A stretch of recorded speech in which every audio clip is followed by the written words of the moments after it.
ሐምሌ 7 ቀን 2016 በድዋርካ ከተማ የሚኖሩት እነዚህ ቤተሰቦች የተለመደ የጠዋት ጊዜ እያሳለፉ ነው። እኚህ ውዳይ ሻንከር የተባሉት ሰው ከመራታቸው ከአሪያ ጋር ቁርስ እየበሉ ነበር። ይሄኛው ልጃቸው ደግሞ ጋውራሽ ሲባል በሌሊት ከምርመራው ስራው ዘግይቶ ስለመጣ ተኝቶ ነበር። ነገር ግን በድንገት ጋውራሽ ከእንቅልፉ እንደነቃ ድምጽ ሰሙ። ጋውራሽ በዚህ ጠዋት ለማንም ደህና አደራችሁ ሳይል በቀጥታ ወደ መታጠቢያ ቤት ገባ። አባቱ ደክሞት ስለሚሆን ማውራት አልፈለገም ብለው አሰቡ። በዚህ ሁኔታም 10 ደቂቃዎች አለፉ። ከዚያም በድንገት ከመታጠቢያ ቤት ውስጥ ድምጽ ተሰማ። የጋውራሽ አባትና ባለቤቱ ወደ መታጠቢያ ቤቱ እየሮጡ ሄደው በሩን በኃይል ማንኳኳትም ጀመሩ። ነገር ግን ጋውራሽ በሩን ሊከፍት አልቻለም። በመጨረሻም ጎረቤት ተጠርቶ በሩ በኃይል ተሰበረ። ነገር ግን በሩ ሲከፈት ያዩት ነገር በጣም አስደንጋጭ ነበር። ጋውራሽ የመጋረጃ ዘንግ ላይ ተንጠልጥሎ ሕይወቱን አጥፍቶ ነበር። አዎ፣ በመጋረጃ ዘንግ ላይ። ይህ ሲሰማ የማይቻልና የማይሆን ነገር ይመስላል። ነገር ግን በህንድ የመጀመሪያው ፓራኖርማል መርማሪ በሆነው ጋውራሽ ላይ የሆነው በትክክል ይሄው ነበር።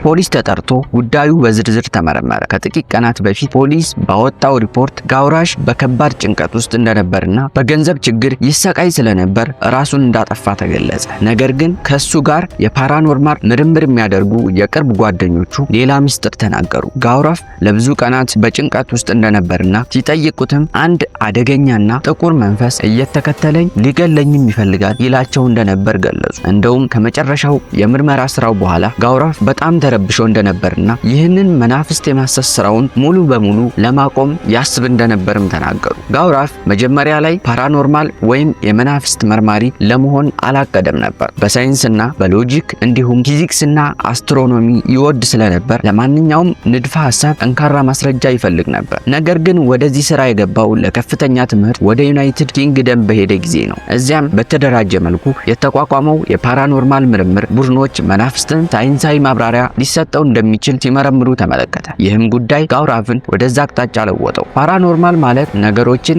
በጭፍን ከማመን ይልቅ ከጀርባው ያለውን ሳይንሳዊ ምክንያት ማሰስ ነበር። ራሱን በደንብ ስለ ኤሌክትሮማግኔቲክ መስኮች፣ የሙቀት መጠን መዋዠቅ፣ ስነ ልቦና ቅዠቶች እና አካባቢያዊ ሁኔታዎች በደንብ አስተማረ። ከዛም ወደ ህንድ በተመለሰበት ጊዜ አንድ ትልቅ ችግር አስተዋለ። በየከተማውና በየመንደሩ የመናፍስት ታሪኮች አሉ። ነገር ግን ነገሩን በሳይንስ የሚመረምር ቡድን አልነበረም። በዚህ ምክንያት በህንድ ፓራኖርማል ሶሳይቲ መሰረተ። የሱ ዓላማ ለእያንዳንዱ ክስተት አመክንዮአዊ ማብራሪያ መስጠትና ፍርሃትን ከአውንታው መለየት ነበር። ጋውራሽ ዝነኛ የሆነው በረጋ መንፈስ ነገሮችን ስለሚመረምር ነው። ሌሎች መንፈስ ነው የሚሉትን ነገር እሱ ግን የኤሌክትሪክ ሽቦ ብልሽት፣ የካርቦን ሞኖክሳይድ ፍሳሽ ወይም ስነ ልቦናዊ ችግሮች መሆናቸውን ያረጋግጥ ነበር። በታዋቂ የቴሌቪዥን ፕሮግራሞች ላይም የታወቀ ባለሙያ በመሆን ቀረበ።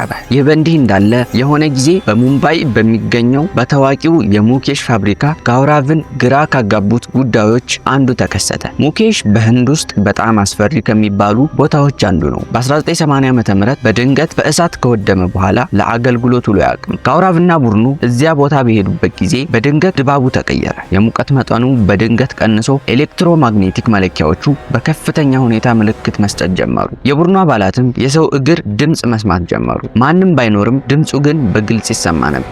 አንዳንድ የቡድን አባላትም የማዞርና ራስን የመሳት ስሜት ተሰማቸው። ሌሎች ደግሞ ስማቸው በጆሮአቸው ሲጠራ እንደሰሙ ተናገሩ። ከዛም በፍጥነት ጋውራሽ ቡድኑን ይዞ ወጣ። ምንም እንኳን እዚያ ቦታ መንፈስ መኖሩን በእርግጠኝነት መናገር ባይችልም ያጋጠመው ነገር ፓራኖርማል እንዳልሆነ አስገራሚ መግለጫ ሰጠ። በ2016 በዴሊ ጃናክፑር አካባቢ አንዲት ልጅ በክፉ መንፈስ ተይዛለች የሚል ወሬ ደረሰው። ጋውራሽ በወቅቱ በመጥፎ መንፈሶች እየተሰቃየ ቢሆንም ለመሄድ ወሰነ። ወደ ቤቱ ሲገቡ የልጅቷ ጩኸት ከውጭ ይሰማ ነበር። ነገር ግን ጋውራሽ የክፍሉን በር ሲከፍት ልጅቷ ጩኸቷን አቁማ በትኩረት አየችው። ከዚያም ፈገግ ብላ ወደ ሌላ ክፍል ገባች። የልጅቷም አባት ጋውራሽን እንዲረዳቸው ተማጸኑ። ጋውራሽም ወደ ክፍሏ ሲገባ ልጅቷ አልጋው ላይ ተቀምጣ እያየችው እዚህ ያለን ሁላችንም እናውቃለን አለችው። ጋውራሽም ደነገጠ። እዚያ ክፍል ውስጥ ብዙ መጥፎ መንፈሶች ያሉ መሰለው። ከዛም ለተወሰነ ጊዜ ራሱን ስቶ ከቆየ በኋላ ወደ ራሱ ተመልሶ ምርመራውን አደረገና አጠናቆ ወጣ። ከዚያም ከዚህ ክስተት ከጥቂት ቀናት በኋላ ጋውራቭ ሕይወቱ አልፎ ተገኘ። ብዙዎች በሳይንስ ላይ ብቻ ከማተኮር ይልቅ በእምነቱ ላይ ቢያተኩር ኖሮ ያ አሉታዊ ኃይል ሊነካው አይችልም ነበር ይላሉ። ዛሬም ቢሆን ልክ እንደሱ ብዙ ተመራማሪዎች አሉ፣ ነገር ግን እንደ ጋውራቭ ዝነኛና ታዋቂ የለም። እናንተስ ይሄ ሰው በምን ምክንያት የሞተ ወይም ራሱን ያጠፋ ይመስላችኋል? አስተያየታችሁን የኮሜንት መስጫ ቦታ ላይ አስቀምጡልኝ። ቪዲዮ ከተመቻችሁ ላይክ ማድረግ እንዳረሱ። ለቻናሉ አዲስ ከሆናችሁ ደግሞ ሰብስክራይብ በማድረግ ፋሚሊ መሆን ትችላላችሁ።